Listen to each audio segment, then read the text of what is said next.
हर वर्ष लालटेन महोत्सव के दौरान दिग्गज लोग घाटी में प्रकट होते थे और जनजाति के लोगों से कर की मांग करते थे। उस दिन उसने चाची द्वारा दिया गया भुना हुआ हंस लिया और उसे अपने मुंह में डाल दिया, लेकिन उसका मुंह बहुत चिकना था। वह इतना स्वादिष्ट भुना हुआ हंस खा नहीं सकता था, इसलिए उसने एक शुतुरमुर्ग का अंडा डाल दिया। लेकिन वह लंबे समय तक चूसने के बाद भी उसे निगल नहीं सका और विशाल इतना क्रोधित था कि उसने यह दिखाने के लिए मौके पर अपने पैरों को पटक दिया कि वह बहुत गुस्से में है। कम से कम वह लंच और रेमन का एक छोटा कटोरा तो खा सकता था। दुर्भाग्य से परिणाम अभी भी वही है। यदि विशाल अभी भी नहीं खा सकता है तो हम उसे अगले साल लालटेन महोत्सव के दौरान हेड्स के महल में ही देख सकते हैं। फूलदार शर्ट पहने एक बूढ़ा आदमी उसके पास आया और यह देखकर कि वह जल्दी में था और खा नहीं सकता था, उसने तुरंत उसे एक छोटी कुकी दिखाई जिसे विशाल एक ही बार में खा सकता था, चाहे उसका मुंह कितना भी छोटा क्यों ना हो।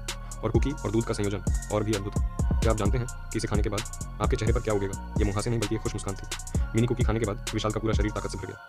सौभाग्य से वह कभी भी उन लोगों को चोट नहीं पहुंचाता जिनके पास सुरक्षा है। अगर उसे पता चल गया तो यह एक बड़ी मुसीबत होगी। फिर विशाल ने एक प्लास्टिक सर्जरी का विज्ञापन देखा। वह अपने मुंह का आकार सामान्य आकार में बदलना चाहता था, लेकिन सर्जरी में 20,000 युआन खर्च होंगे। महत्वपूर्ण क्षण में बूढ़ा आदमी बाहर कूद पड़ा। उसने विशाल से कहा कि उसके पास अतिरिक्त पैसे हैं और वह और भी छोटी कुकीज खा सकता है। विशाल ने सोचा कि यह समझ में आता है। उसने बस कुकी को अपने मुंह में डाला और उसे चबाया। वास्तव में यह एक लघु फिल्म का विज्ञापन है। तो क्या आप समझते हैं कि वह क्या बेच रहा है? फिल्म यहीं